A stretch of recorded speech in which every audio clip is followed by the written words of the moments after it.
Ouais, il faut s'engager. Il faut s'engager, c'est important d'avoir sa touche ou son style singulier. Donc c'est vrai Bah que oui. nous, on enregistre toujours, enfin moi je suis toujours très décontracté et tout, mais toi Pascal, vu ton niveau de futur CEO de Nestlé Oh ou non, de McKinsey Monde, je trouve que non, la mais écoute, cravate, ça serait un minimum. moi je pense aussi, en fait, ce qu'on va faire, c'est que moi je suis dans un processus de relooking complet. Donc, il y a un Qui moment est-ce qui tout d'un s'occupe coup, de ça? hein? Qui Ah, est-ce qui des s'occupe de ça? T'as une spécialistes. styliste ou Mais ouais? bien sûr, mais bien sûr. Et du coup, on va laisser les choses aux auditeurs, en fait. Là, évidemment, aujourd'hui, il y a, le relooking n'a pas encore eu lieu, hein, ça, c'est clair. Mais on laissera les auditeurs voter. C'est bien ça. Ouais, why not? Why Hein? not? C'est Surtout qu'on a un démocratique. bon mix entre hommes et femmes. Et on a pas mal de gens qui sont en France et notamment dans la capitale mondiale de la mode à Paris. Donc, Exactement. Pour ça, il faut que, ramp up your game, man. ouais. Race to the occasion. Est-ce que tu penses te faire la même coupe que moi? La coupe chauve? Mais pourquoi pas? Tout est possible. Non, les cheveux. Alors, moi, j'ai connu des errances capillaires toute ma vie. C'est très compliqué, les cheveux. Alors, arrivé à 50 ans, il y a deux options. Soit tu n'as plus de cheveux et plus de problème, soit il faut trouver un look, mais il ne faut pas faire vieux beau. C'est compliqué. C'est du taf. Non, mais c'est un total look. On laissera les auditeurs juger sur pièce. Combien de temps il va te falloir à peu près? Tu sais Je sais déjà? pas, un mois, peut-être, quelque chose comme ça. Ah ouais, Deux, donc c'est vraiment deux, un trois truc semaines. poussé, quoi. Ah oui, non, C'est mais pas juste non, mais t'enfiles on doit un prendre soin, uniforme et puis. on doit prendre soin du public. Ok, donc je me réjouis. Tu vas encore avoir plus de succès auprès des auditrices et tout. C'est ça.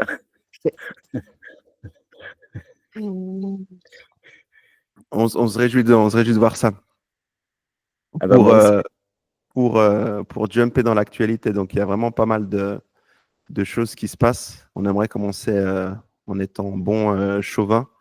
Je me suis levé ce matin assez tôt, puis j'ai vu que Jack Dorsey, donc le fondateur de Twitter, maintenant X, avait endorse, comme on dirait, Proton. On en Mhm. parlait il y a quelques semaines en arrière. C'est un truc super cool. Je pense que c'est gratuit, il n'y a pas de pub derrière. Et je te laisse y aller. T'étais Alors étonné? écoute, j'ai trouvé ça hyper cool parce que, alors, il faut déjà contextualiser pour les auditeurs, mais donc, je suis sûr que la plupart des gens qui nous écoutent, ils ont un compte Gmail, un compte Hotmail, un compte, peut-être pour les plus anciens, un compte AOL, Non. America Online. Donc, il y a des emails gratuits un peu de partout en Suisse. Il y a Bluein qui est extrêmement utilisé, c'est celui de Swisscom qui est très bien. Et puis, bien entendu que les emails, c'est quelque chose qu'on utilise absolument pour tout, pour sa vie privée, la vie professionnelle, etc. Et en fait, il y a toujours eu en fait cette volonté d'essayer de sécuriser ce mode de communication digitale. Hein, c'est pas très différent de WhatsApp ou d'autres. Et en fait, ProtonMail, c'est une société suisse qui est basée à Genève, qui a plus de, je crois que c'était en 2023, ils avaient plus de 100 millions de comptes. 100 millions de comptes, c'est quand même pas mal. Hein. Alors, Ah ouais, c'est ça, impressionnant. ça reste minuscule par rapport aux géants américains. WhatsApp, ils ont quand même 3 milliards d'utilisateurs. 3 milliards, ça fait 3000 millions. 100 millions, c'est quand même beaucoup plus petit, mais n'empêche, 100 millions de comptes, c'est quand même très joli. Et en fait, Et c'est payant aussi, hein, la je ne différence sais pas avec. s'ils ont un mode gratuit ProtonMail. Je voulais justement regarder. Ouais, il me semble que c'est payant, ça doit être un truc comme. Pricing. Parce que c'est la messagerie sécurisée C'est où payant. justement tu as 100% de Ouais. confidentialité. Et puis, euh, enfin, moi, je connais pas mal de personnes qui l'utilisent et justement, ils veulent pas avoir Mhm. leurs données avec Google, Mhm. par exemple.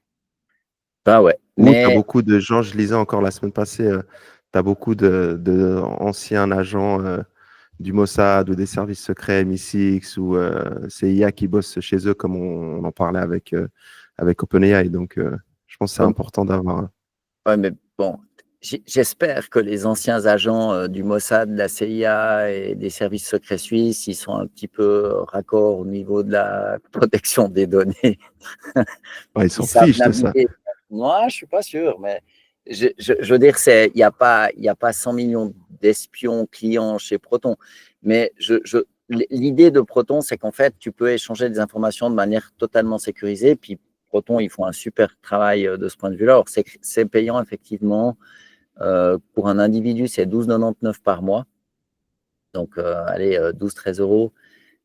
C'est quand même pas négligeable, mais c'est vrai que ça offre un super service de sécurité, notamment pour des journalistes, des gens très engagés politiquement qui veulent pas qu'on sache ce sur quoi ils échangent. Il y a toutefois 2 mises en garde, parce que la première, c'est qu'en fait, quand tu envoies un message, si toi tu as un compte Proton et moi aussi, alors tout est clean et tout est sécurisé. Mais par contre, si toi tu as un mail Proton et moi un mail à yahoo.fr, alors il faut me transmettre un code, enfin un mot de passe. Sinon, en fait, Ok. les données, elles sont en clair de l'autre côté. Donc, il faut bien faire attention quand on croit que c'est sécurisé.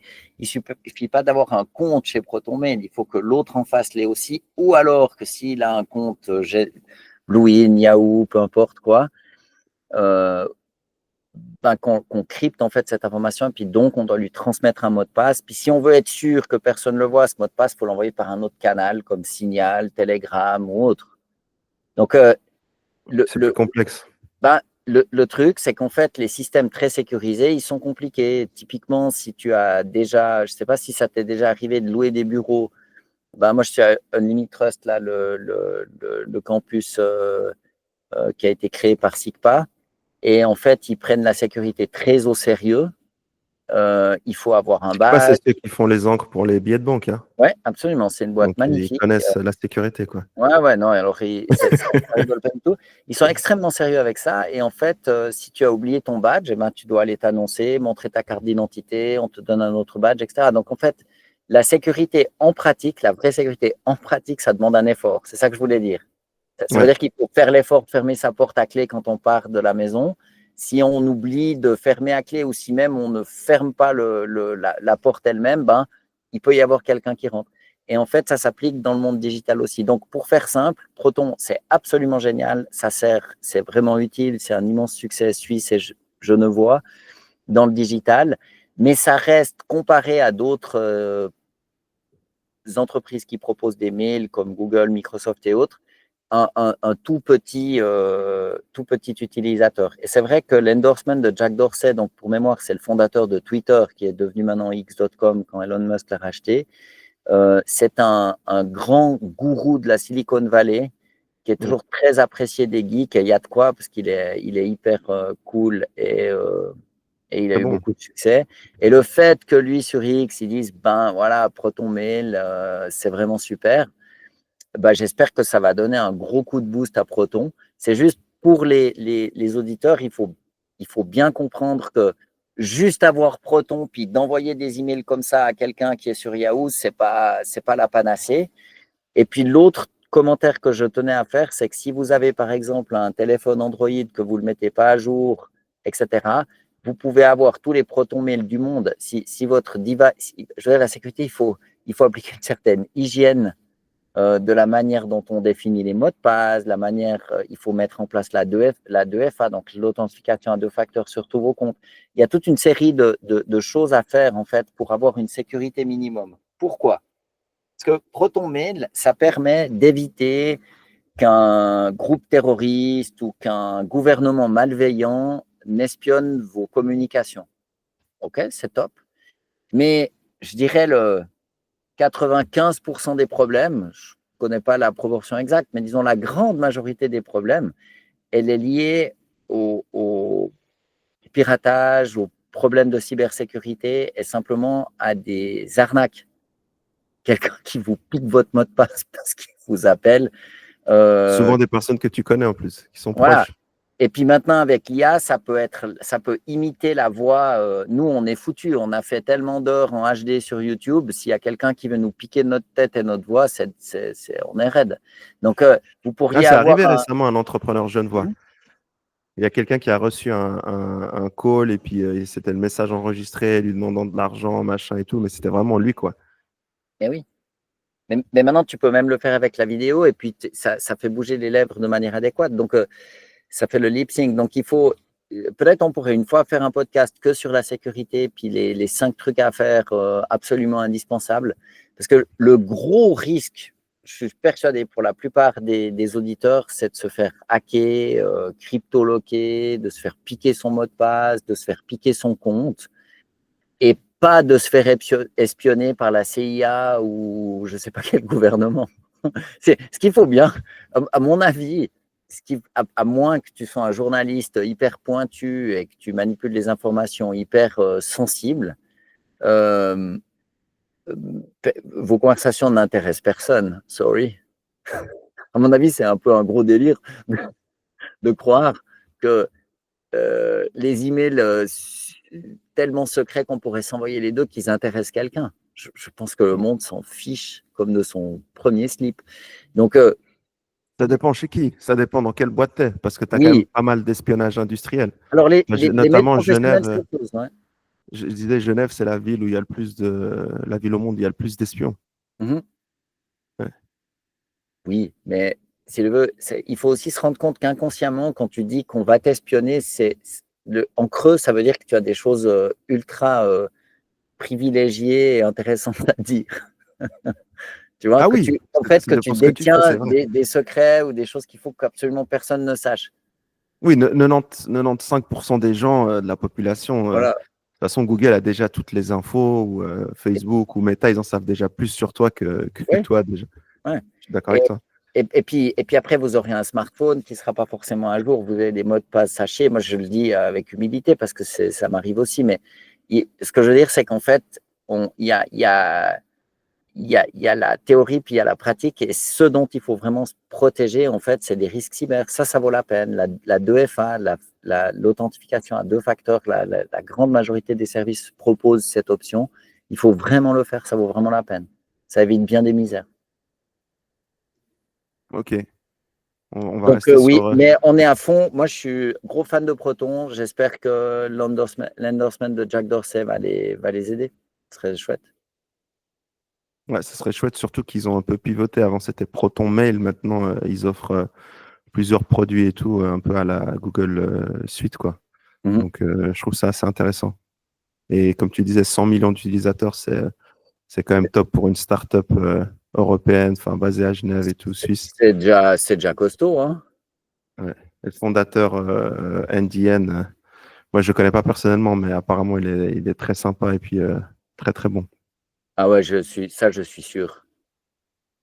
C'est drôle d'ailleurs qu'il s'est pas retrouvé à partir aux États-Unis ou autre, qu'il ait fait le choix de rester en Suisse, tu vois, quand tu es dans la tech comme ça. Alors, je sais pas s'il est toujours là. Ils ont le headquarter à Genève, mais ils ont des Ouais. bureaux de partout, hein. Aux États-Unis, en Asie. Ouais, mais je crois qu'il est là, je crois qu'il est basé à Genève, lui. Je sais OK. qu'il y a une année, un truc comme ça, une année et demie, il a fait une conférence pendant la semaine mondiale de l'entrepreneuriat Mhm. à l'affaire. Bah, tu Donc, vois, ouais. je viens de trouver là sur un site le chiffre d'affaires de Proton SA.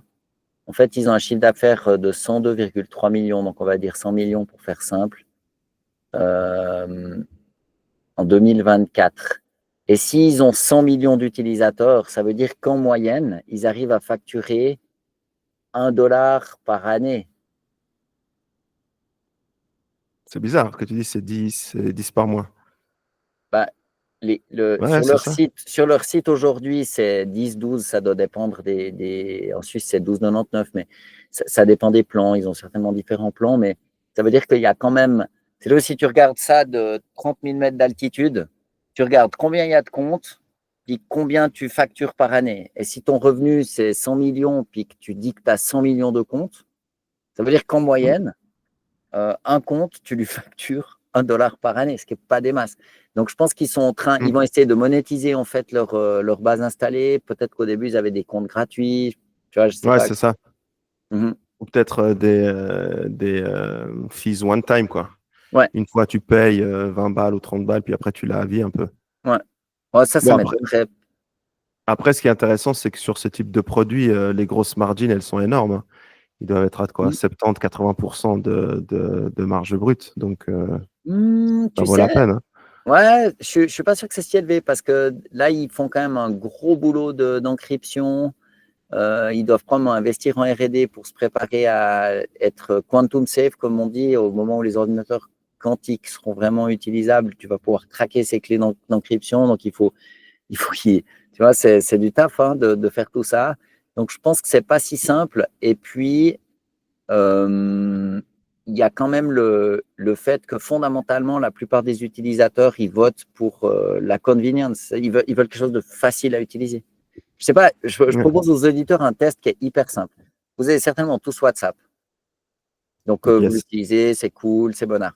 Installez Signal et puis vous verrez en pratique, en fait, ça fait 99% de ce que fait WhatsApp. Ça a l'air exactement identique. Pourtant, à utiliser, c'est plus ennuyeux. Ça marche un peu moins bien. Et il y a des petits frottements comme ça dans l'expérience utilisateur qui font qu'après, tu ne l'utilises pas, sauf si vraiment c'est important. Et d'ailleurs, je fais le parallèle parce que Elon Musk avait soutenu Signal il y a quelques années. Oui, il a fait un Il avait, post là, il avait use dit Signal. Ouais. exactement. Donc, je pense quand même qu'à la fin, c'est la solution la plus pratique et la plus belle et la plus facile à utiliser qui l'emporte. Et c'est probablement ce que Proton est en train d'essayer de faire. Ouais, après, c'est vrai, comme tu dis, 100 millions par année, quand tu compares à Google, c'est 5 millions, 50 millions en 4 heures. Il Ouais. y a une grosse différence, hein. Il y a une grosse, Ah grosse ouais. différence.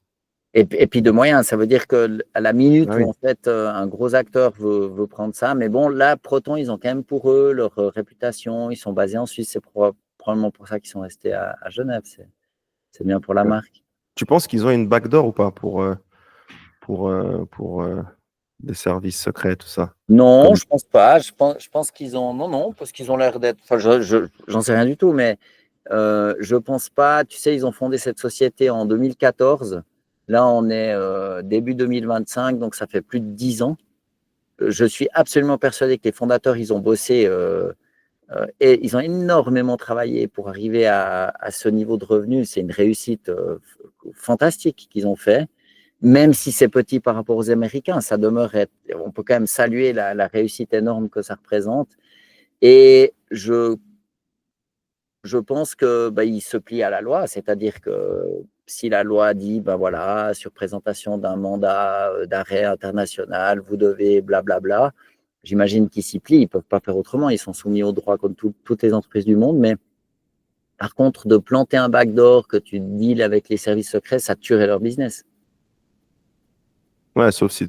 Moi, après, pourquoi je me pose la question? Parce que enfin, la NSA ou autre, si Jack Dorsey en parle, la NSA, ils doivent déjà être au courant. Et Ouais. qu'à un moment donné, ils savent qui est-ce qui utilise Ouais, Proton. mais si la NSA s'intéresse à toi, je veux dire, autant T'es aller cuit, sur quoi. un Gmail gratuit puis tout leur donner parce que je vois pas comment tu peux résister. Quoique bon, la NSA a été hackée il y a quelque temps, donc c'est dans les deux sens. Mais je pense que non, moi alors je voterais très volontiers, je donnerais très volontiers ma confiance à Proton parce que tout montre en fait leur intérêt, c'est de pas faire de backdoor. Je vois pas pourquoi ils le feraient. C'est pas, ça n'aurait aucun sens. Ils tuent leur business et ils flingueraient 10 ans d'efforts. Ça n'a pas de sens. Les gens ne font pas ça. Par contre, il peut y avoir un bug ici ou un bug là. Ça, c'est possible. Il peut y avoir. Si la NSA, évidemment, s'intéresse à eux, ils vont mettre quelqu'un à l'interne. Ouais, ouais, ouais, D'accord? ouais. Mais je serais assez persuadé que. Je suis assez persuadé qu'en fait, les fondateurs et les gens qui sont aux manettes, ils savent que c'est hyper important pour leur marque d'être rigoureux et ils le sont. Tu ne fais pas 10 ans d'efforts pour, pour après te saper comme ça. Non, non, j'y crois pas. Parce que moi, je discutais la dernière fois avec un ami qui est dans le bureau là aujourd'hui et il me disait quand tu arrives en Chine, eh ben, tout ce qui est Google, tu peux pas utiliser, enfin, YouTube, etc. Donc, Mhm. tu te dis que eux, ils ont fait le choix, tu vois, ils ont vraiment tranché comme quoi aucun outil américain justement pour se protéger du brainwashing Alors, des pays de l'Ouest, mais aussi de la partie cybersécurité, tu vois. alors c'est bon, ça c'est l'histoire qu'on nous raconte tout le temps, mais moi je pense que le vrai argument est beaucoup plus simple, c'est que Il y a effectivement cette histoire le soft power du cinéma américain, et puis où tu peux raconter ton narratif. Ça, c'est une chose. Mais à mon avis, c'est pas tellement ça qu'ils veulent éviter. Je pense que ce qu'a fait la Chine, c'est qu'ils ont dit bon, ben, nous, en fait, on veut favoriser l'émergence d'une industrie locale dans le digital. Ouais. Et du coup, ils ont WeChat, du coup, ils ont Alibaba, etc. Et ils y sont parvenus. Mais ils ont aussi un marché qui est d'une taille phénoménale. Ils ont 8,4 milliards de gens, d'habitants.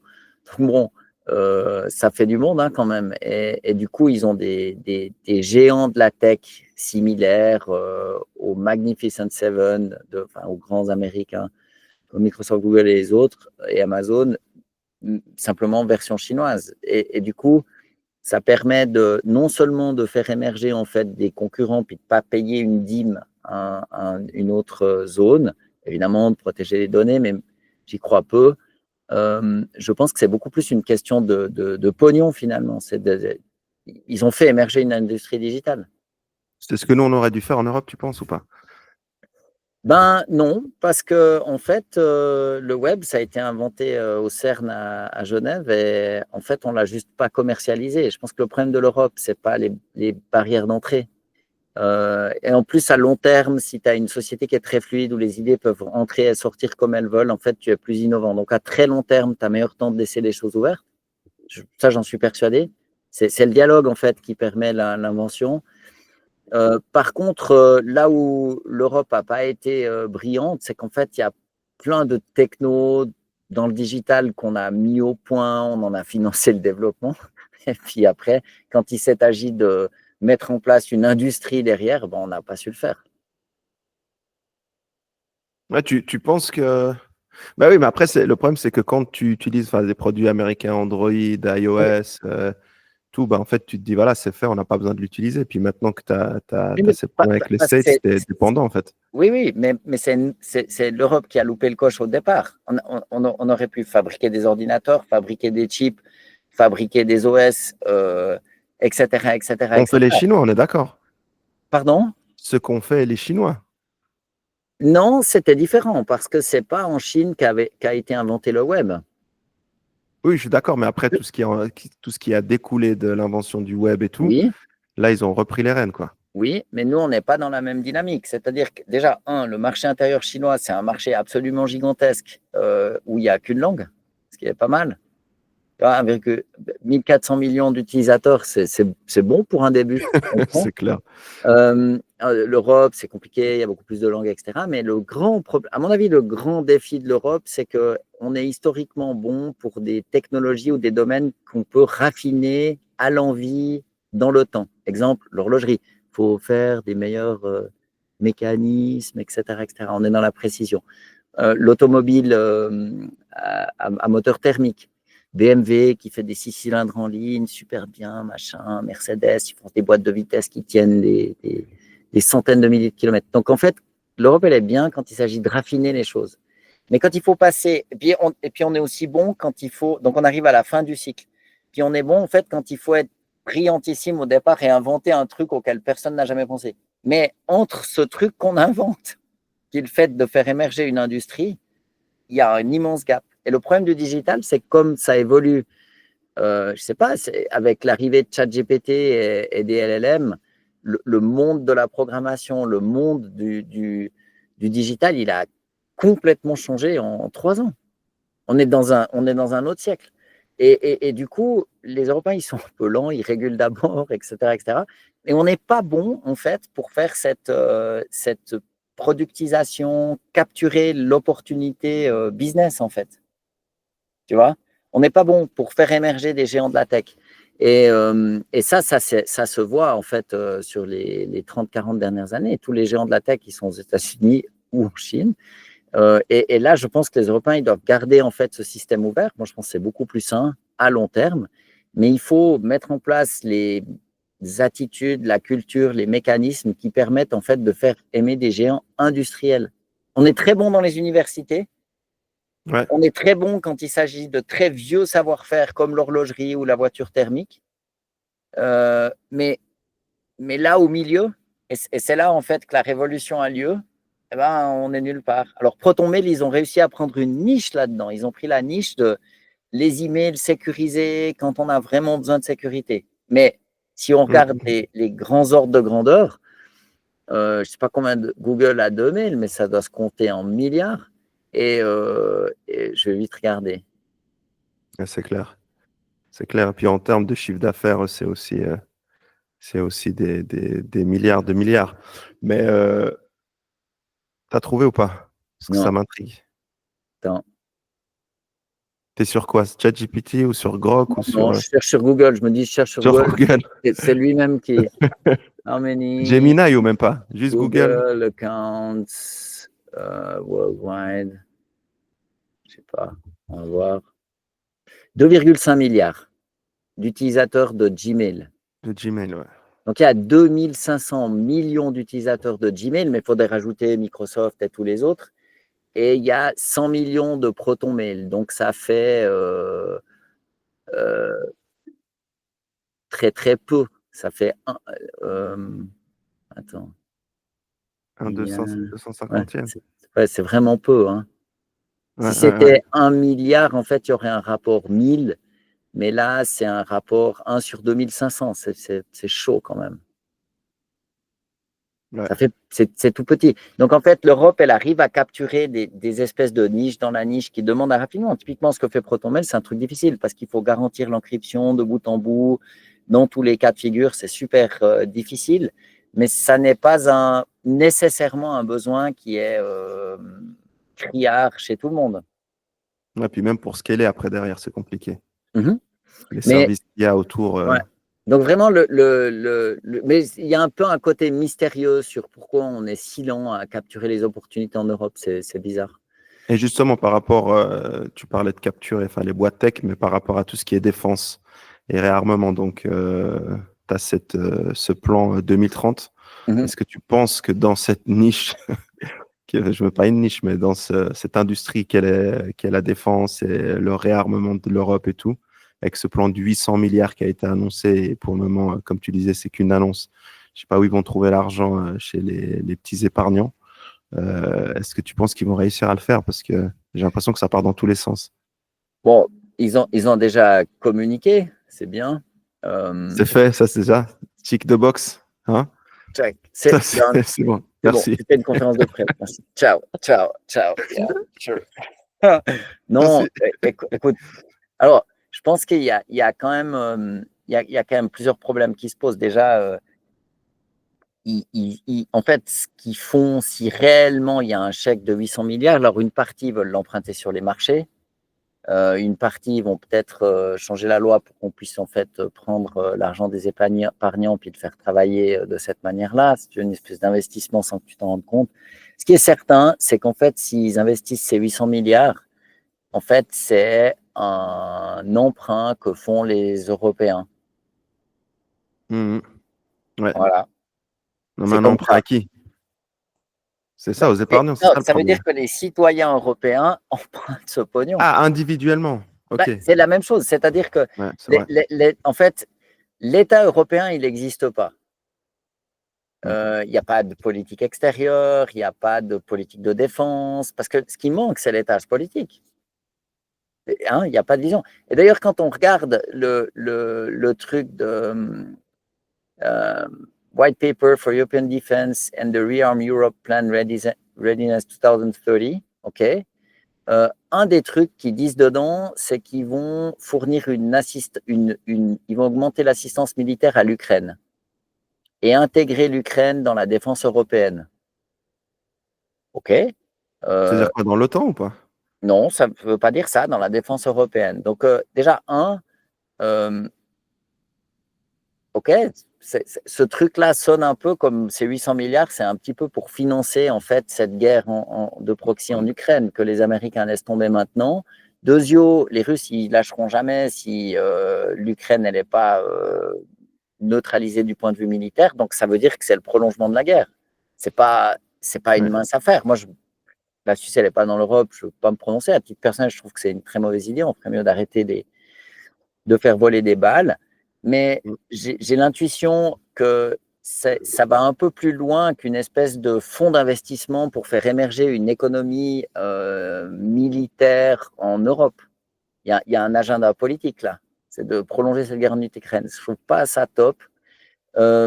Et puis, ce qu'ils annoncent dans les grandes décisions, ce sont des banalités. Ils vont dire qu'ils vont améliorer leur équipement de défense, qu'ils vont soutenir l'industrie, qu'ils vont approfondir je traduis de l'anglais là en live, mais ils vont approfondir les liens entre les pays européens concernant les normes de la défense, whatever that means. Ils vont évidemment accélérer la transformation de la défense grâce à l'IA et les technologies quantiques. Cool. Bon, voilà, et puis il y a une dernière phrase qui dit, je vais la dire en anglais, puis la traduire après, strengthening partnership with like-minded countries around the world. Donc en fait, on va resserrer les liens avec des pays qui sont du même avis que nous partout sur la planète. C'est un peu comme de dire qu'on va faire un apéro parce qu'on est copains. Si tu veux, je trouve ça un peu léger pour 800 milliards comme plan. Tu vois, je ne sais pas s'il y a un entrepreneur qui pourrait lever 800 milliards avec un truc aussi wishy-washa qui contient quand même. Tu vois, je trouve ça un peu léger. Et le point principal demeure, c'est qu'en fait, l'Europe, en fait, c'est une collection d'États-nations, puis qu'il n'y a pas d'étage fédéral ou de vision politique au-dessus. Et que de mobiliser des ressources pareilles, je trouve ça pas bien. Et du coup, techniquement, en fait, les Européens, en fait, ça va varier par pays parce qu'il y a les pays européens qui sont des contributeurs nets, puis il y a les pays européens qui reçoivent en fait des sous. Mais typiquement, la France, qui est un contributeur net, elle va en fait emprunter plus que son quota si tu divises par le nombre d'Européens. Tu vois, puisqu'elle met au pot. Et puis, bien sûr, il y a une partie qui va être levée sur les marchés, mais en fait, d'où provient cet argent? En fait, c'est un argent qu'on n'a pas et qu'on va soit fabriquer, soit emprunter. Et c'est une dette, c'est sûr et certain. Et on ne comprend pas trop pourquoi, parce que ça sent le panier percé qui favorise la corruption, à mon avis, parce que comme cette espèce d'environnement de la défense européen, il n'existe pas trop. Tu fais quoi après avec tout ce pognon? Tu le mets où? Puis les Allemands, ils n'ont pas le droit d'avoir une armée aussi. Hein. Ouais, je ne suis pas sûr. Ça, c'est un peu en train de changer. Okay. Ça, à mon avis, ça va changer. Mais même, si tu veux, c'est en fait une dette pour les Européens, si tu veux. Et je pense que ce serait beaucoup moins cher, en fait, de mettre fin à cette guerre avec la Russie. Trump est certainement en train de tricoter une alliance avec la Russie. Et puis nous, on est là comme des coqs à expliquer qu'on va continuer la guerre. Ça m'a l'air un peu dommage et un peu mal pensé. Donc je pense que comme la Russie sera toujours là dans 1000 ans, c'est peut-être pas une mauvaise idée de faire la paix. J'ai une news, je pense que tu as dû entendre. Enfin, moi, je suis tombé des nues. C'est le gouvernement français a annoncé la distribution prochaine d'un manuel de survie destiné à la population à diverses situations de crise telles que les accidents industriels, les catastrophes naturelles, les cyberattaques et surtout les conflits armés. Donc, le manuel, il se divise en 3 sections. La première, se protéger. La deuxième, que faire en cas d'alerte. Et la troisième, engagez-vous. Donc, la dernière partie du livret incite les citoyens à s'impliquer activement au service de la collectivité. Elle explique les démarches pour rejoindre différentes réserves, qu'elles soient militaires, numériques ou communales, afin de renforcer la résilience nationale. Donc, tous les Français vont recevoir ce livret. Ça coûte à peu près 6 millions d'euros. Bon, tombe des nues, quoi. Bon, voilà, il y a un gouvernement, il décide qu'en fait, il faut prévenir les gens. OK, le timing m'a l'air. Non, mais il n'y a pas de guerre. La Russie, ils ne vont pas envahir la France. Ils ne sont pas aux frontières. Mais le truc, c'est que si tu veux faire un chèque de 800 milliards, il faut donner une raison. Tu vois, donc, il faut mettre la pression. C'est qu'il y a un peu de manipulation. Ouais, c'est du nudging, ouais. Mais. Ça, on valide. Donc, c'est important quand même comme news. On valide, j'en sais rien, mais si tu veux, si on écoute Jeffrey Sachs, enfin les Caroline Galacteros, enfin les gens qui connaissent vraiment, Euh, John Mersheimer aussi, de Durant, enfin, il y en a plusieurs. Eux, ils sont morts de rire. Et c'est aussi un moyen pour l'Europe. En fait, la guerre, c'est un moyen de réformer les pays, de faire passer des nouvelles lois, de fédérer les gens, et puis de mobiliser les ressources. Et c'est exactement ce qu'ils font. Donc, il n'est pas impossible, en fait, que l'envoi de ce. C'est clair que quand tu reçois dans ta boîte aux lettres un truc où on t'explique où est ton abri anti-atomique, que faire en cas de conflit, tu as moins tendance à râler si, en fait, on va emprunter en ton nom, je ne sais pas Ouais. combien d'euros, on va vite faire le calcul, mais si on dit, je vais essayer, on va faire un test. On va dire à Gemini, je vais lui dire divide 800 billions by, il y a quoi, 550 millions d'Européens? Je crois qu'on était plus dans les 300 et quelques, hein. À l'époque, enfin, je crois 2017, la dernière fois que j'ai regardé ça, doit être un peu comme les États-Unis, entre 300 et 350 millions. Ah, ils Mais s'en ma sortent question, pas. c'est pourquoi tu utilises Gemini? Moi, vraiment, je trouve pas ouf, hein, franchement. Ben, il y a plusieurs raisons. C'est que, en fait, les outils d'IA, on pourrait les comparer, en fait. Déjà, ça évolue très vite, en fait. De semaine en semaine, tu peux avoir un nouveau modèle, et puis ce que tu tenais pour vrai un lundi, ça peut être faux le vendredi. Donc, il ne faut pas hésiter à les utiliser de manière assez constante. Deuxièmement, moi, je parierais assez que Google, ils vont être extrêmement bien placés à la fin dans cette course à l'IA. C'est quand même eux qui ont publié le papier initial qui a permis à OpenAI de faire ce qu'ils ont fait. Alors, je trouve aujourd'hui que ChatGPT, c'est quand même celui qui fonctionne le mieux, mais je pense que Google, ils vont revenir très fort, et ils ont aussi un meilleur modèle multimodal. Donc, quand tu dois faire rentrer des images, de l'audio, etc., donc que dans les années 2000, on appelait le multimédia, flashback. Et, Ils ont atomisé Photoshop, hein, ils ont fait cette mhm, release de ouais. dingue. Non, mais ils sont bons. Et puis, ils viennent de gagner 2 prix Nobel quand même, hein. Ils Ouais. ont, ils ont réussi à faire toute cette histoire du protein folding, de prédire comment les protéines, elles s'arrangent dans l'espace. Euh, Ils sont quand même très, très bons. Et je pense qu'ils sont bien meilleurs que ce qu'ils nous montrent, et qu'eux, ils ont un modèle, contrairement à ChatGPT, où ils ne perdent pas forcément des sous. Parce que ce qu'il faut bien voir maintenant, c'est que l'IA, c'est plus dans les mains des chercheurs. Enfin, oui, ils s'expriment, parce qu'on veut aller vers des choses plus efficientes, mais le gros des progrès de l'IA, c'est dans les mains, en fait, des industriels. Les industriels, c'est Google, Microsoft, OpenAI, etc. Mais aujourd'hui, OpenAI, en fait, ils financent leur chat GPT en empruntant de l'argent, en se disant, ben voilà, on va prendre le marché, puis une fois qu'on l'aura, ça vaudra beaucoup de sous. Mais il semblerait qu'ils perdent des sous, même avec les souscriptions payantes. Contrairement à Hmm. Google, qui probablement a une approche beaucoup plus industrielle, où, à mon avis, Google, s'il souhaitait demain matin sortir un meilleur modèle, il pourrait le faire. J'en sais rien, mais c'est mon hypothèse. Et je pense que eux, contrairement à OpenAI, ils gèrent ça comme un business. Ce qui veut dire que Ouais. ils veulent, en fait, que si tu intègres ça dans une souscription Google Workspace, où tu payes séparément pour Gemini, qu'ils s'y retrouvent, ou disons qu'ils ne perdent pas trop de sous, en sachant qu'avec le temps, le prix va diminuer.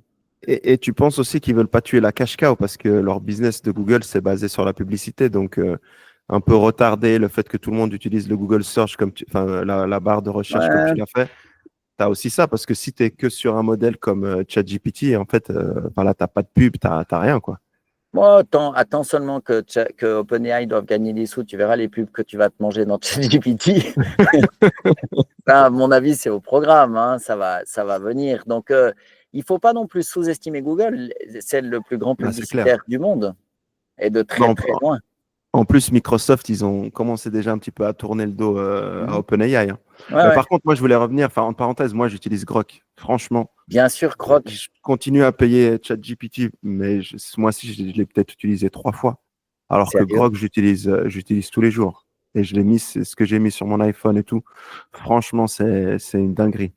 Ok, J'aime trop le ton, j'aime trop le fait qu'il soit connecté à X. Donc, pour moi, qui est le numéro 1 mondial en termes d'infos, de news. Et ouais, Intéressant. Franchement, rien Écoute, à voir. je fais souscription aussi, alors dans ce cas, go, Ouais, franchement, en go, plus, tu te marres. Tu te go. marres et tout. En plus, Il est vraiment top. Il est vraiment c'est top bien. et il a des insights de malade. C'était la petite parenthèse IA. Je crois qu'on est toujours obligé de parler d'IA, hein. Mais c'est. Mais on est obligé, parce que c'est l'Europe, ils disent qu'ils vont gagner la guerre avec l'IA. Non, ils disent pas ça, mais ils vont injecter de l'IA. Est-ce qu'on ferme cette. Moi, je voulais même plus parler à la base de l'Europe. Franchement, il me déprime. Et tu sais, tu m'as beaucoup fait changer de perspective. Pour moi, je pensais que c'était tous des escrocs. Je le pense encore, mais il y a aussi une grosse part Non, d'incompétence. Et ça, ouais, vraiment, ça me fatigue. mais si tu regardes, dans une équipe de foot, une entreprise, dans un groupe humain, il y a toujours des mecs qui sont un peu filous, on va dire. C'est OK, mais c'est pas grave.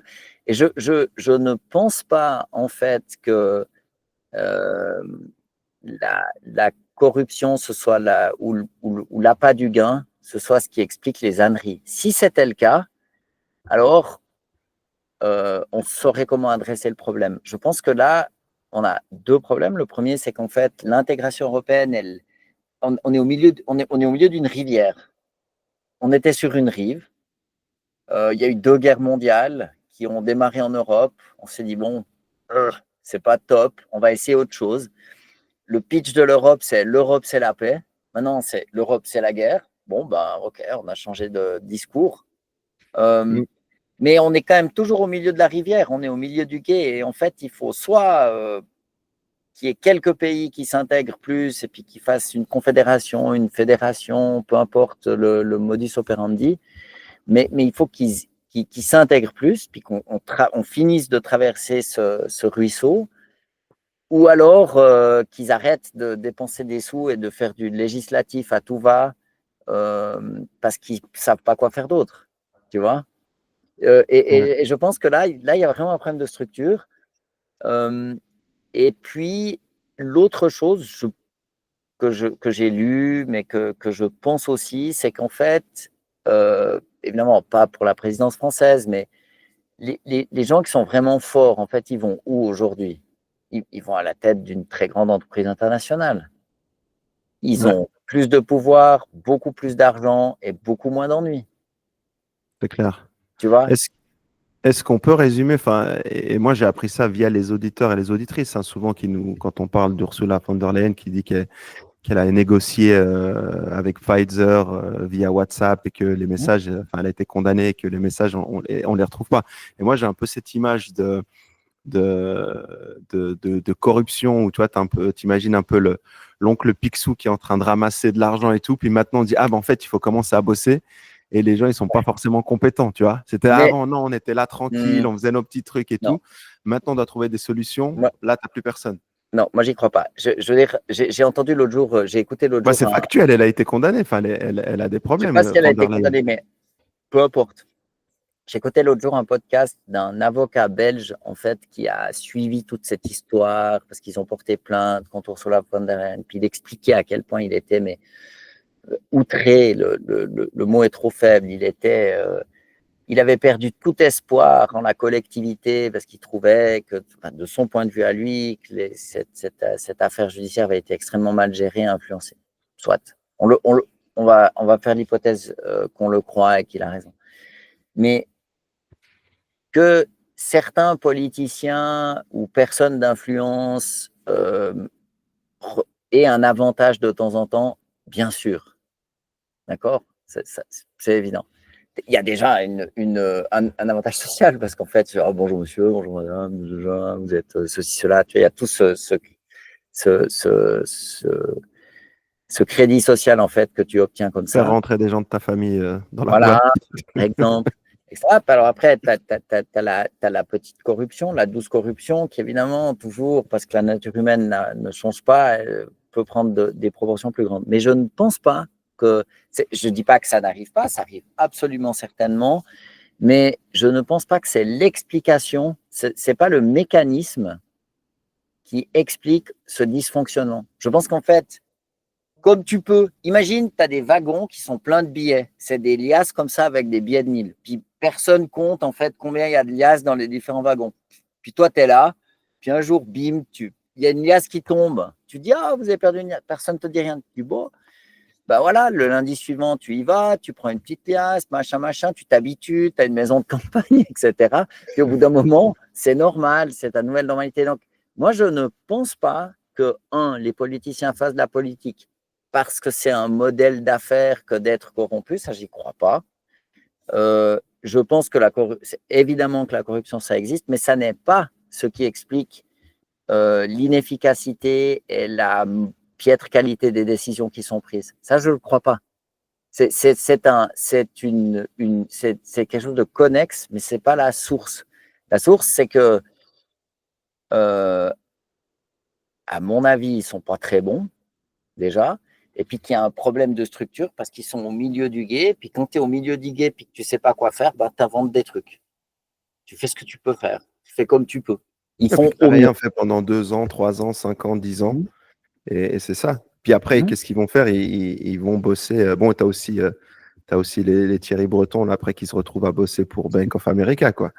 Tu vois. Donc, on ne sait pas, est-ce qu'ils ont été placés par Bank of America à l'Europe, et puis, tu vois. Non, mais moi, je ne crois pas à ces trucs de t'es placé et tout. J'y crois pas. Ce sont des gens intelligents, ils sont là, ils font une carrière politique. D'un coup, tu as un mec de Bank of America, il dit, hey man, would you like to be on the non-executive board or da. Et you're like, sure. Et puis tu voyages en jet, et puis tu prends un gros chèque. Je veux dire, ni toi ni moi on dirait non. Hein. Faut quand même. Non, on n'était pas à la Commission européenne, quoi. Non, mais on veut quand même rassurer tout de suite Bank of America que Younes et Pascal, ils acceptent. Hein. On est OK. Non, moi, c'est fini les banques. Ah c'est fini. C'est vrai. Même s'ils posent. Non, c'est horrible. C'est vraiment un milieu de.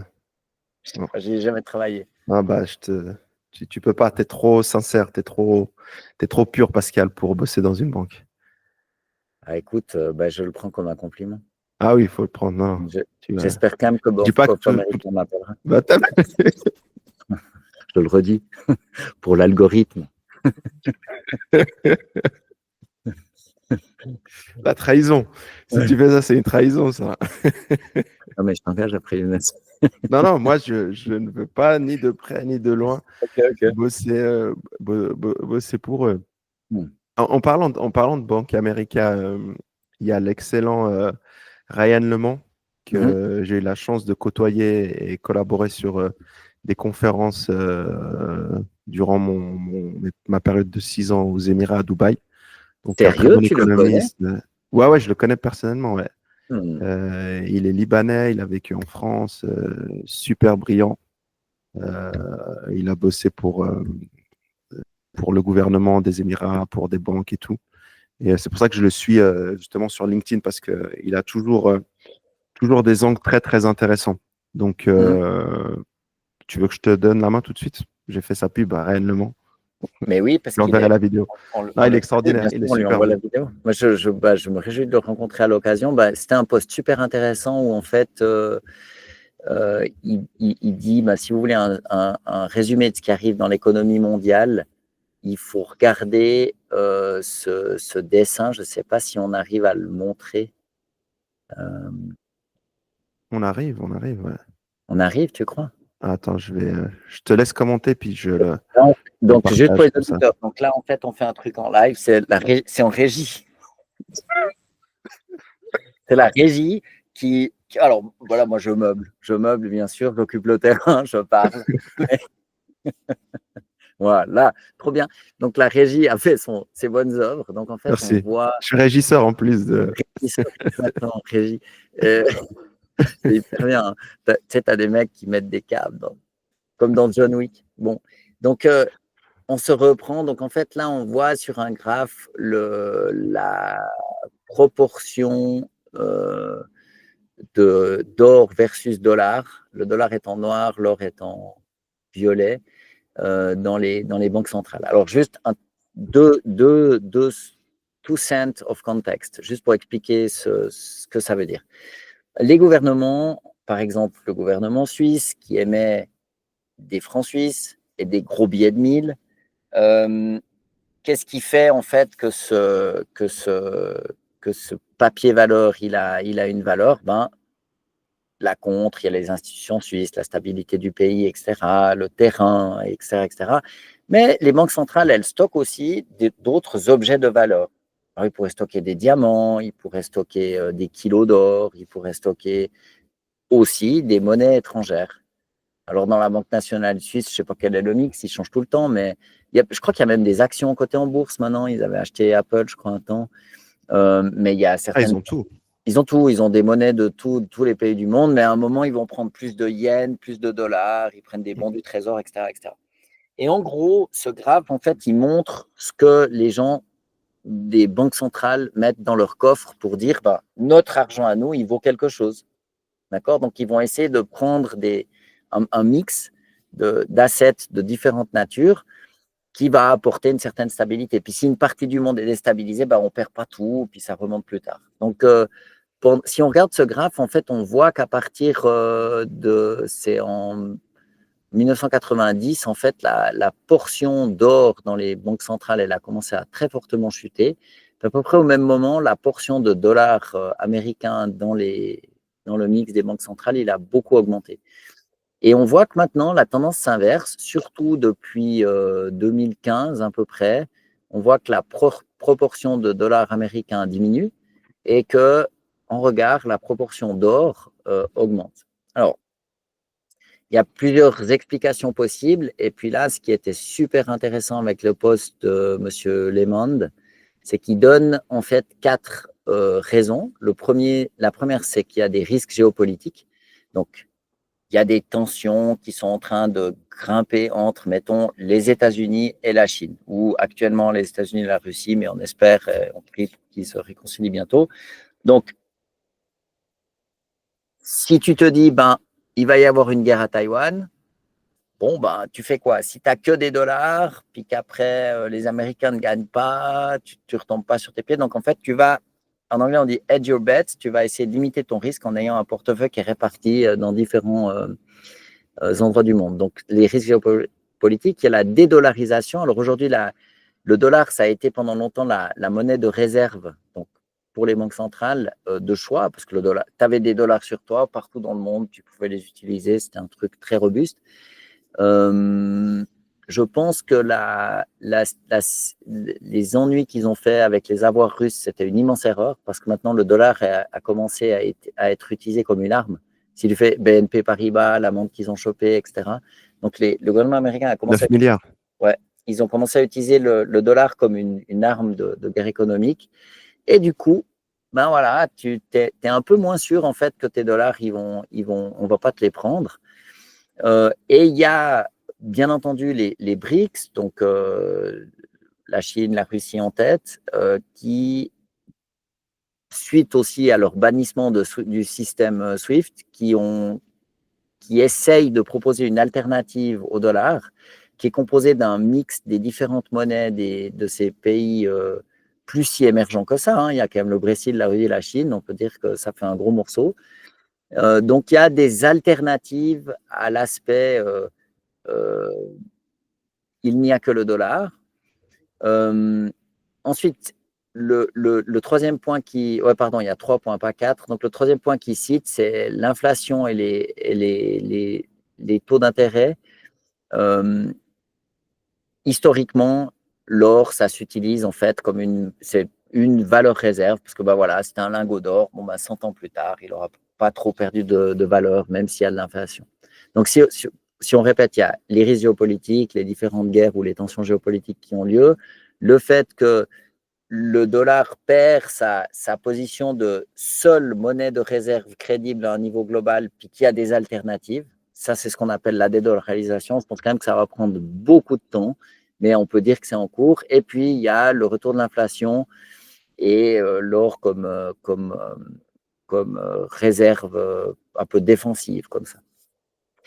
Alors, ben voilà, on peut que être d'accord avec ça. Moi, j'ai aussi regardé un autre truc que j'aimerais bien partager, mais il faudrait que j'arrive à. J'ai un challenge. Alors maintenant, la régie, c'est moi. Younes, je te laisse meubler. Non, moi je trouve super intéressant le poste de réellement et je sais que c'est un des chevals de bataille de Trump. Donc, lui, il est en train de se concentrer là-dessus et tout. Puis, avec le bordel qu'ils sont en train de lui faire en brûlant les Tesla, en créant un peu cette guerre civile aux États-Unis, il a un peu moins de temps pour se concentrer sur ce gros problème. Donc, à suivre. Mais en tout cas, j'ai l'impression que vraiment les États-Unis, ils sont en train de perdre cette bataille, comme tu dis. Enfin, cette dédollarisation, ça va prendre du temps. Mais les BRICS, ils sont en train de bouger. Et même à l'époque, c'était les mecs de l'OPEP. Bon, ça n'existe plus maintenant, mais ils voulaient arrêter d'indexer le baril de pétrole au Ouais. dollar et puis changer la monnaie. C'est pour ça qu'il y a plusieurs têtes qui ont été Mhm. coupées au sens propre du terme. Oups. Oups. Oups. Alors, mais écoute, je suis d'accord avec toi et puis on le remercie encore pour cette super synthèse-là. Je juste On peut encore, l'inviter si tu veux une fois. mais Lui, il est invitons-le. super bon Allons au le voir. Il Moyen-Orient habite et où? Il est tout. au Liban encore? Non, non, il est à Dubaï.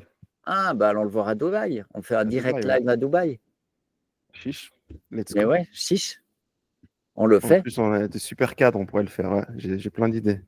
Mais oui, on y va. Ouais. Aussi dingue que ça puisse paraître, je ne suis encore jamais allé à Dubaï. Et non, Ah ouais, ok. je te Ok, jure. non, ça vaut la peine.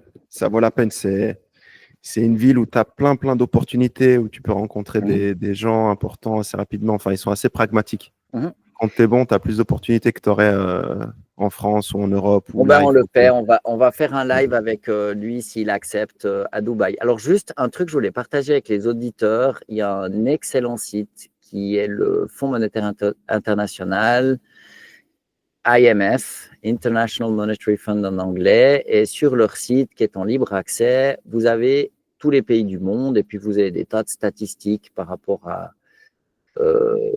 différentes mesures qui sont intéressantes. Et dans un premier temps, je vais juste le montrer au départ comment je l'avais mis. Si vous regardez, attends, juste contrôler qu'on voit. Oui, la régie fait du bon boulot. Là, en fait, ce que vous avez sur ce graphe, c'est les tendances entre 1980 et 2029. Donc 2029, c'est ici, c'est en pointillé. Et en fait, on voit le GDP, c'est comment en français, le produit intérieur brut. Le PIB, ouais. Voilà, le PIB. C'est le PIB par pays. En rouge, vous avez l'Union européenne. En orange brun, il y a les États-Unis. Et en bleu, la Chine. Et en fait, moi c'est Jean Covici qui dit toujours ça, mais il a raison, je me permets de répéter ce truc. Quand vous regardez en fait des statistiques, il faut regarder les temps les plus longs possibles. Et ce qui est intéressant, je trouve, sur ce graphe, on voit qu'en fait, ben voilà, en 1980, les États-Unis sont 21,58, l'Union européenne 27,7. Et aujourd'hui, ben, ils sont à peu près au même endroit. Ils ont eu une tendance, ils ont diminué en pourcentage du monde. Hein. Les États-Unis, c'est 14,26 et l'Europe, c'est 13,37. Ce que ça veut dire, ce graphe, c'est que le reste du monde s'est enrichi. Et c'est tant mieux. On ne peut pas leur en vouloir. Et combiné, l'Union européenne 27 plus, allez, mettons 22, ça fait 49. Ça veut dire que en 1980, la moitié de l'économie mondiale, c'était l'Europe et les États-Unis. Et puis Wow. en 2025, eh bien, c'est 15 et 15, on va dire c'est 30. Donc on est passé de 50% à un tiers. Ça change, hein. Et C'est une énorme puis, chute. ce qu'on voit en fait pendant ces années-là, c'est que ben, tu vois, en 1980, la Chine, c'était 2% du PIB. Puis maintenant, ils sont à 20, allez, 19 et quelque chose. Et ça semble se tasser un peu, ils arrivent à 20. D'accord? Donc ça, je trouve que c'est intéressant et ça explique peut-être aussi cette tendance économique à long terme. Ça explique aussi certainement pourquoi le dollar est simplement moins importante dans les réserves, parce que la place des États-Unis, elle est plus petite. En fait, les États-Unis aujourd'hui, c'est 15% de l'économie. Enfin, demain. Ouais, Ce c'est qui est 15%. intéressant, c'est que sur 45 ans, Mhm. et si tu regardes, ça peut continuer. Enfin, c'est pas en train de remonter, hein, ça continue Ah non, à. là, on se tasse, là. C'est même pas flat, quoi. Ouais, ouais, Ça ouais. On continue est, à on est, baisser. on est sur la pente glissante de l'inévitable déclin. Et puis alors après, j'ai Puis mais après, là, on je te vais parle le qu'il faut faire sauver les loups après. en live. Ouais, les loups, exactement. Tu peux On aime rajouter des beaucoup les loups, groupes. mais Et c'est pas le plus puis, important, quoi. j'avais mis les marchés émergents and developing economies. Et puis le G7 and other advanced economies. Alors là, on ajoute toute une série de groupes, ce qui complique un peu le graphe, mais l'échelle a changé, hein. L'Union européenne, elle est toujours en rouge, elle est ici. Donc, on voit en fait, dans ce nouveau graphe, on voit que ben voilà, l'Union européenne, ça se tasse. Les États-Unis, ça se tasse. On converge vers 14-15%. La Chine, ça grimpe. Ça, c'est quoi? Les autres économies avancées, ben, il ne se passe rien. On va aller voir qui y a dans ce groupe. Est-ce qu'on arrive à le voir? Non. Ben là, vous voyez. Ben voilà, Andorre. Bon, eux, ils ne sont pas très intéressants. On les enlève. Par contre, ce que je trouvais sympa, alors il y a une petite discontinuité là en 92. Je ne sais pas ce qui s'est passé, ils ont dû changer la manière de mesurer, mais ça, en vert, ce sont les économies avancées, donc le G7. Et en violet, on a les marchés émergents. Alors, si maintenant j'enlève l'Europe, la Chine et les États-Unis, on voit qu'en fait, que les courbes se croisent en 2002-2003. D'accord? Donc voilà, le G7. Est-ce qu'on arrive à... Non, on Le arrive. G7, c'est France, États-Unis, Canada, Japon, Royaume-Uni, Italie, Allemagne. Voilà. Donc c'est nous, quoi. Et ça, ce sont les marchés émergents. Donc, grosso modo, les BRICS, donc le Brésil, la Chine, la Russie, l'Afrique du Sud, l'Inde. Et en fait, mis à part cette discontinuité que je ne saurais vous expliquer, mais il a dû se passer un truc, à mon avis, dans la manière de mesurer, ben, on voit que le vert, ça, on va dire que c'est la vieille Europe ou les vieux États-Unis.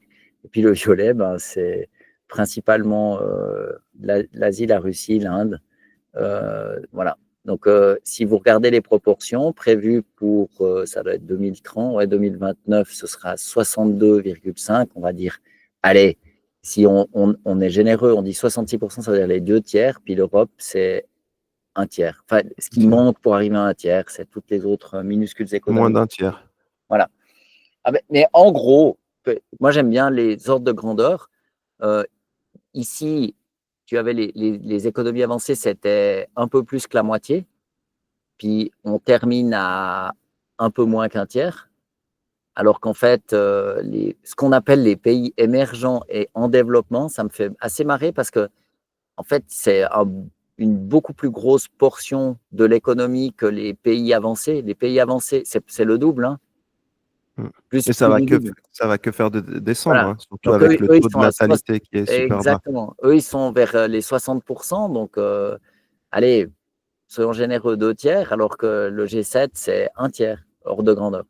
Et ça, je trouve intéressant parce qu'en fait, on voit que la courbe s'est inversée, les proportions ont changé. Donc, en fait, dans ce contexte, c'est assez normal parce que le dollar, il est dans cette courbe verte, qu'en fait, on utilise moins le dollar comme monnaie de réserve et plus des assets ou des monnaies ou des valeurs refuges qui soient liées à ça. Et je pense qu'aussi, le fait que l'or monte comme ça, c'est comme on est dans une transition, un changement d'époque, ben voilà, des métaux précieux. Mais bon, si tu as X tonnes de métal précieux, déjà, tu vas pas pouvoir le manger. Donc, ce n'est pas un conseil d'investissement pour les privés. Et je me méfierais aussi beaucoup des papiers valeurs qui représentent l'or. Mieux vaut avoir de l'or physique. Mais disons, ce graphe où on voit clairement que les pays émergents, ils ont émergé, en fait. Il faudrait les appeler les pays émergés. Et je pense qu'une bonne partie des problèmes géopolitiques qu'on a, c'est qu'en fait, ces économies avancées, le G7, donc les États-Unis et l'Europe, ils n'ont pas su donner une voix au chapitre à ces marchés émergents ou émergés. On pourrait peut-être les appeler comme ça. Et il nous faut en fait une gouvernance globale qui soit plus fair-play et qui soit réinventée. Est-ce qu'on a sa dette de la fin de la Deuxième Guerre mondiale? Donc maintenant, clairement, il va falloir que ça change. Tu peux remettre les années.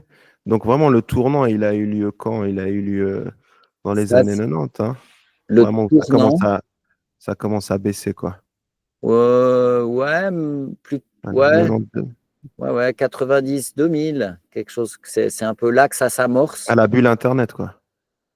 Ouais, mais à partir de 2003, 2002, 2003, là, ça s'accélère.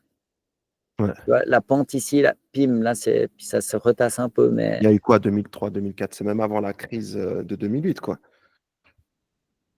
ouais, 2003, ben je 2004. sais pas. Il n'y avait pas d'élément fondamental qui peut-être outsourcé tout ce qu'on a pu vers la Chine, Ouais, production bon, mais industrielle et tout. ce sont probablement des décisions qui ont été prises dans la décennie 80-90 Ouais. qui ont préparé ça. Parce que, comme on l'avait déjà plusieurs fois évoqué, en fait, l'industrie, ce sont des temps de cycle qui sont longs, ça se compte en décennies, une, deux ou trois.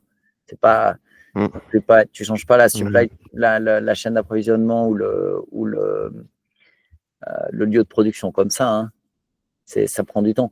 Donc, voilà, c'est le contact que je voulais faire, c'est que si on regarde les grands ordres de grandeur et le temps long, en fait, on voit que les pays émergents ont émergé, tant mieux pour eux. Et je pense que pour l'Europe et les États-Unis, c'est surtout une manière de se dire que ben, tant mieux pour les autres, c'est juste que nous, il faut que notre regard change un peu. On reste un endroit du monde où il est extrêmement agréable de vivre, qui est extrêmement prospère. Mais je pense que là, il faut arrêter de regarder ce qui n'est pas le G7 comme le tiers-monde. Peut-être pour le dire de manière un peu provocante, on peut le formuler comme ça.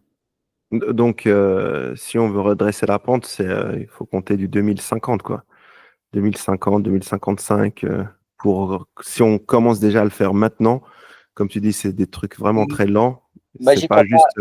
j'y crois pas parce que en fait, j'y crois pas parce Crois que pas quoi? au fait qu'on redresse ce graphe-là, parce qu'en fait, ça nous montre Ah, tu crois pas? Ok. non, parce que ça, c'est du relatif. En fait, c'est l'économie du G7 versus le reste du monde.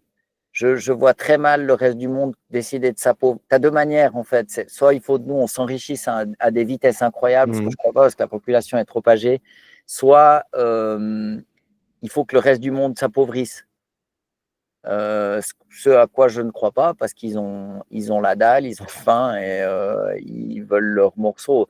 Donc, à la fin, en fait, quand toutes les économies ont le même niveau, normalement, la contribution économique, elle est plus ou moins proportionnelle à la taille du territoire et au nombre de gens qu'il y a dessus. Tu vois, in Ouais. fine. D'accord.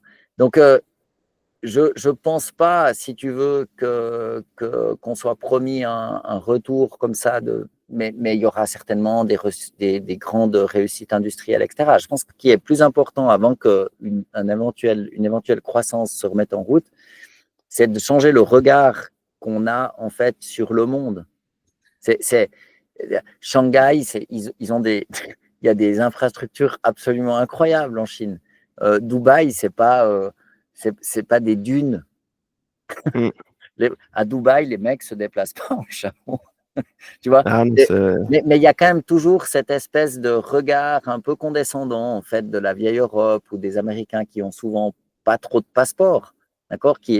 C'est peut-être encore plus vrai pour l'Amérique, avec l'exceptionnalisme qu'ils ont en pensant que c'est un pays qui a vraiment une mission et ils ont des très bons côtés. Moi, j'adore les États-Unis, mais je pense que plutôt que d'essayer d'espérer retrouver cette prééminence économique, en fait, il faut s'apaiser un petit peu et puis jouer dans un monde multipolaire. Ce que Graf dit là, c'est qu'en fait, maintenant, la partie se joue plus seule, mais elle se joue avec d'autres personnes. Et le mieux qu'il y a à faire pour la prospérité économique, c'est déjà de ne pas faire la guerre à ses voisins, hein, euh, mes mots pour Ursula, et puis, de favoriser les échanges d'idées, les échanges de personnes qui ont envie d'aller ailleurs, les échanges économiques, etc. etc. Il faut rentrer dans un mode plus collaboratif, mais ça signifie en fait qu'il faut arrêter de croire qu'en fait, l'Europe et les États-Unis, c'est le seul endroit du monde où l'on vit bien et qui est agréable. C'est simplement plus vrai. c'est vrai. Et je pense que c'est du fluff, hein, leur histoire de guerre. Il n'y a personne qui va aller faire la guerre. Ils vont voler les gens, enfin, ils vont se servir et tout. Qu'on appelle ça vol ou raquette et tout, mais enfin, on a vu les manifestations et les gens, ils sont pas bêtes, quoi. Donc, ça va être un petit racket. Et puis, un petit racket, un gros racket. Il est dodu, voilà. Il va faire mal. Malheureusement, c'est toujours les petits épargnants sur qui on va taper parce que les autres, ils ont des comptes offshore, des structures complexes où justement l'argent, il est plus en Europe. Et puis, ils vont réussir à se débrouiller, quoi. Écoute, on verra. Moi, je pense qu'il ne faut pas se laisser faire. Il faut pas tomber dans ce piège de faire l'apologie du conflit et de la guerre. En fait, il faut faire cesser le feu. Et après, on parle. Et on n'a pas de solution aujourd'hui. Très bien, ben, on cause. Et puis, s'il faut causer 10 ans, on cause 10 ans. Mais causer 10 ans avec pas ou beaucoup moins de morts, c'est mieux que de continuer à faire la guerre. Après, c'est vrai aussi, je ne sais plus qui disait, vous avez toujours une armée sur votre territoire, soit la vôtre, soit celui de votre voisin. Donc, en gros, si tu n'as pas une défense ou une armée, ben, tu te fais envahir, ce qui est en fait assez vrai. Mais il y a une différence entre avoir une force militaire défensive et pour préserver sa souveraineté, et puis activement tout investir dans le defense tech. Je vois que c'est ça qui est en train d'arriver, mais pour que l'Europe se réarme, c'est pas du tout. Ce sera trop tard. Ce que je veux dire, c'est que un gros morceau de ces 800 milliards, ils vont aller chez des Américains. Ouais, en plus. Donc, en fait, moi, je ne me prononce pas sur le bienfait, quel niveau de budget il faut pour l'armée, j'en sais rien, mais admettons que ce soit nécessaire. Là, le gros de cet investissement, il va aller pour acheter des armes américaines. Les Suisses, ils ont décidé d'acheter les F-35.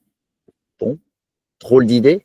C'est vraiment de la daube, hein, apparemment, cet avion. C'est incroyable, quoi. Bon, je ne suis pas pilote, je ne peux Moi pas non juger, plus, mais mais de ce que j'ai pu c'est voir. ce qu'on dit. Et ce qui est certain, c'est qu'en fait, c'est quand même un achat en fait, qui est fait à l'extérieur. Si d'aventure on avait acheté le Rafale en France, au moins, on aurait pu devenir un peu plus copains avec les Français qui sont quand même nos voisins. Enfin, la France ne va pas se déplacer.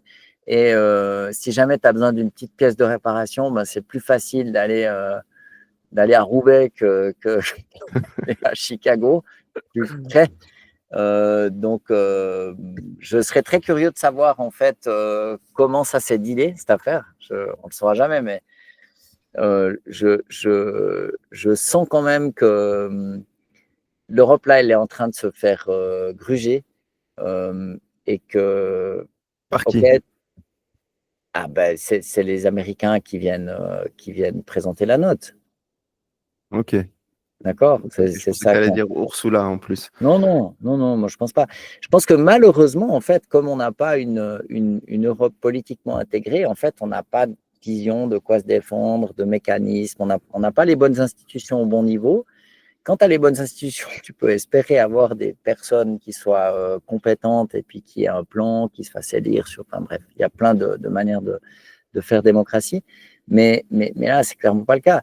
Et puis là, à mon avis, ce truc, c'est un peu ça sonne un peu comme une rançon. Tu sais, désolé, je te coupe, Non, mais vas-y. ce que tu es en train de te dire, ça résonne parce que ça me fait penser un peu que, en fait, Ursula von der Leyen, elle parle qu'à elle-même, quoi, ou à quelques personnes. Et le président de l'Europe, c'est Trump, en gros, quoi. Ouais. In fine. Bah, si tu veux, il dit, et c'est son droit, hein, il dit, bah voilà, nous, on a payé pour la défense de l'Europe, vous étiez sous le parapluie nucléaire américain, maintenant c'est fini, vous allez augmenter les dépenses militaires. Bon, je suis sûr qu'il y a toute une série de fabricants d'armes en Europe. Il y a Beretta en Italie, il y a Dassault qui fait des avions, etc. Mais tu verras que bah voilà, les Européens ils n'ont pas tous acheté des avions français. Il y en a beaucoup qui ont acheté le F-35, les Belges notamment, les Anglais évidemment. Donc, on va se retrouver en fait à faire des achats aux États-Unis. OK, pourquoi pas? C'est OK. Mais ça veut dire que ces 800 millions, une bonne partie, en tout cas, j'imagine, ça va être un chèque pour les Américains. Et je ne prétends pas qu'on ait le choix. Peut-être qu'on ne peut pas faire autrement. C'est possible. Mais ce n'est pas la super nouvelle du siècle, en fait. C'est comme si on allait acheter une Chevrolet. T'as entendu le truc là L'autre là, Raphaël Glucksmann, il a dit il faut nous rendre la statue de la liberté parce que les Ouais. États-Unis, vous ne représentez plus les valeurs. Et puis, il y a Mais la porte-parole de Al-Shal à 27 ans, lui a dit écoutez, s'il n'y avait pas les États-Unis, la France parlait allemand. bon, ils se chambrent, mais à mon avis, ça, c'est typique de la politique d'aujourd'hui. En fait, c'est tu signales ta vertu et ton truc. En fait, il faut faire des grandes déclarations. Bon, Ouais, on peut râler, on peut leur dire de nous rendre la statue de la liberté. De toute façon, ils ne le feront c'est pas. ridicule. Elle aurait dû dire viens la chercher. Mais si le veut pour Glucksmann, c'est une manière de signaler en fait sa Sagesse. révolte intellectuelle, etc. Mais en fait, ce qu'on attend des politiques, c'est pas qu'ils soient révoltés, c'est qu'ils soient efficaces pour résoudre les problèmes. Puis là, en l'occurrence, il y a un chèque qui part. Ça, c'est du fluff là encore. Bah, je ne sais pas, mais moi, La diversion. je regarde ce qui se passe en fait. Et ce qui se passe, c'est que l'Europe, elle n'a pas réussi à s'intégrer. Bon, alors, je ne vais pas faire le malin comme Suisse, parce qu'on on peut dire qu'on a contribué, on est toujours dehors. Mais C'est un choix judicieux et stratégique, heureusement. ouais, je pense. Moi, On a bien fait. comme je vois le timing, on va rejoindre l'Europe au moment où elle va sauter.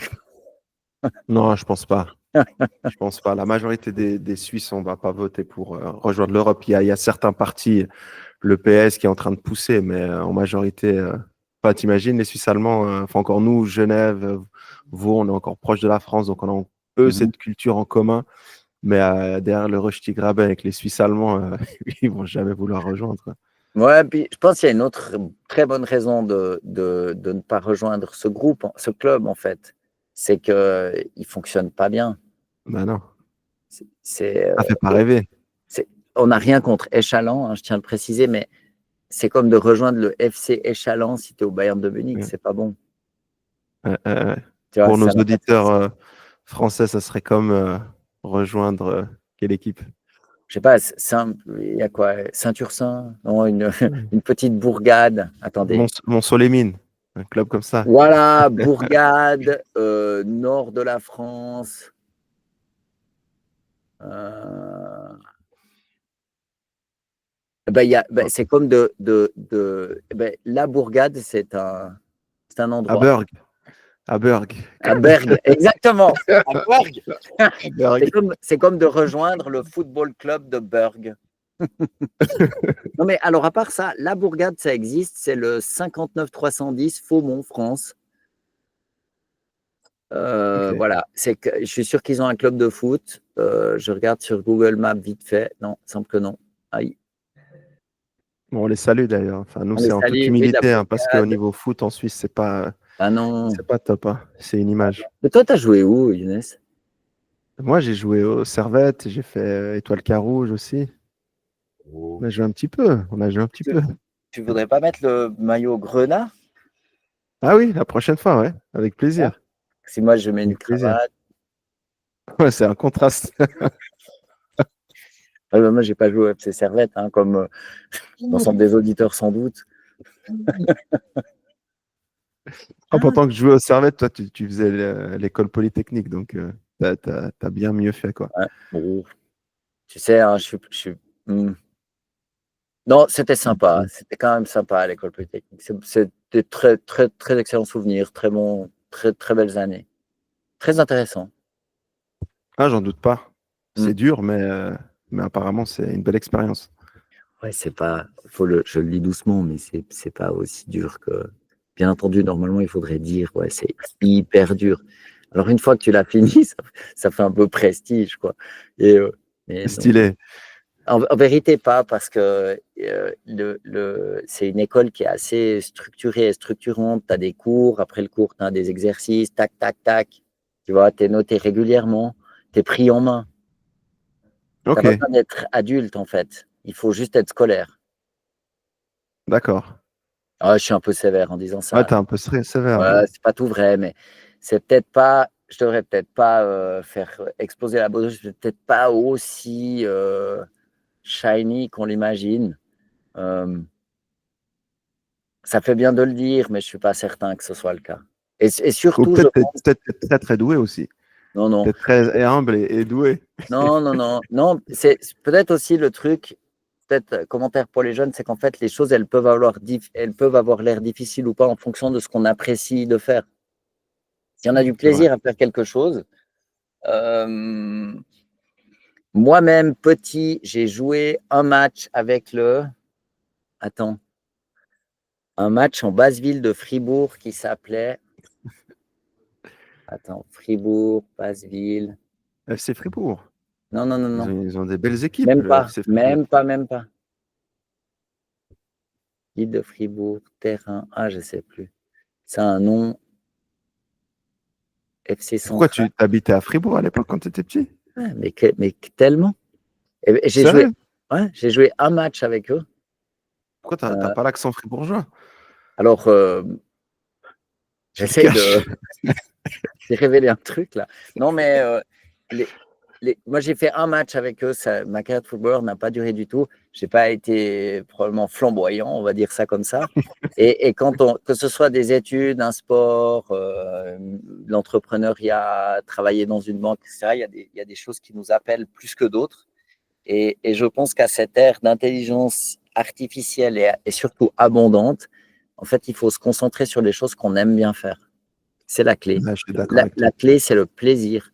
Et si on fait quelque chose qui nous excite un peu, alors, on est assurément moins mauvais et potentiellement bon. Moi ce qui m'a plu au Poly, c'est que on t'explique en fait la manière dont le monde fonctionne. Et c'est Mm. hyper intéressant en fait, parce que tu commences à comprendre un peu mieux comment les choses sont fabriquées, comment elles sont pensées, pourquoi ça marche comme ceci ou comme cela. Et ça, moi, je trouvais ultra passionnant et agréable. Mais ça m'a intéressé, moi et plein d'autres gens. Et je pense que quand on a cette appétence quand on a envie en fait de comprendre comment les choses fonctionnent, tout d'un coup, ben, c'est vrai que le police, ça devient plus facile, plus agréable, ça passe plus vite, on bosse peut-être un peu mieux, peut-être un peu plus. Et je pense que c'est la même chose, de jouer au FC Servette, c'est pas non plus à la portée de tout le monde. Tu t'entraînais quoi, tous les soirs, tous les 2 soirs? Non, tous les soirs. Tous Tous les les soirs, soirs, tu te rends compte. c'était presque du 7 jours sur 7, quoi. Mais Des fois, c'était 7 jours t'imagines, sur 7. t'imagines la Ouais. volonté qu'il faut, déjà des capacités physiques, il faut, bon, Bien alors, manger, bien dormir. toute une rigueur, une Ouais. discipline, il faut forger le corps, faire quelque chose tous les jours pendant je ne sais pas combien d'années, c'est un sacerdoce. Et en fait, tu avais Mm. probablement un monstre plaisir à le faire, puis du coup, ben, tu l'as fait, tu avais du talent, etc. Et c'est ça, en fait, qui permet d'être bien. Et je pense qu'il faut vraiment encourager les jeunes à faire ou même les moins jeunes, hein, les moins jeunes en recyclage, à faire des essais et puis à essayer de se laisser guider par ce qui nous plaît. Voilà, le plaisir. On Ouais, puis termine je comme pense le ce qui, plaisir. tout le plaisir et aussi ceux qui encadrent. C'est vrai que hier, j'étais voir un match interne. Enfin, il y avait mon fils qui y avait l'entraînement. Puis Mmh. j'ai un ami qui a son fils Brian qui est extraordinaire, qui jouait attaquant, qui marquait beaucoup de buts et tout. Puis cette année, l'entraîneur le met derrière, tu vois. Donc tu Mmh. vois, il tire la gueule et tout. Il a plus de plaisir, enfin quasiment plus de plaisir. Et c'est vrai que enfin, quand tu es petit, t'es pas encore professionnel, voilà. Donc quand tu es pro, c'est une autre chose. Mais quand tu es petit, tu dois quand même prendre en considération le plaisir, les besoins du gamin et puis pas le brider à le mettre à une Mmh. place. Donc quand tu encadres, tu dois aussi comprendre. Enfin, tu m'expliquais toi aussi avec tes enfants comme tu fais, mais les laisser faire ce qu'ils veulent, où ils s'amusent, où ils ont du plaisir, plutôt que d'être super rigide, quoi. Alors, les laisser faire ce qu'ils veulent, je ne sais pas s'ils seraient d'accord avec ce statement, mais je dirais plutôt les encourager à ce qu'ils deviennent eux-mêmes. Ce qui veut dire que Voilà. tu peux avoir un plan, mais ce n'est pas forcément le leur, ça, il faut le respecter. Puis, évidemment, quand même, les encourager à être au moins dynamiques, à tenter des Mm. choses. Mais s'ils tentent des choses, en fait, si tu ne tentes rien, tu ne peux pas savoir ce qui te plaît ou pas. Exact. Il y a que en faisant que tu peux le découvrir. Et du coup, comme on est dans une période, un moment du monde où et plein de choses sont en réinvention. Euh, il y a des opportunités de partout. Je suis frappé par cette espèce de morosité ambiante où on nous promet la fin des temps, les sauterelles et de se faire griller par le soleil. Peut-être, mais en attendant, d'ici que ça arrive, Amusons-nous. Et il y a maintenant vraiment, tant à point de vue personnel que professionnel, la possibilité d'inventer quelque chose qui est sympa. Et il ne faut pas rester comme ça terrorisé. Il faut simplement essayer, en fait, faire des stages, il faut essayer ceci, essayer cela, pivoter, être un peu fluide, un peu souple. Et si, en fait, on se met dans cette dynamique-là, alors il y a vraiment moyen de faire quelque chose de sympa. Pascal, t'as tout dit. À tout vite. Ciao. Ciao.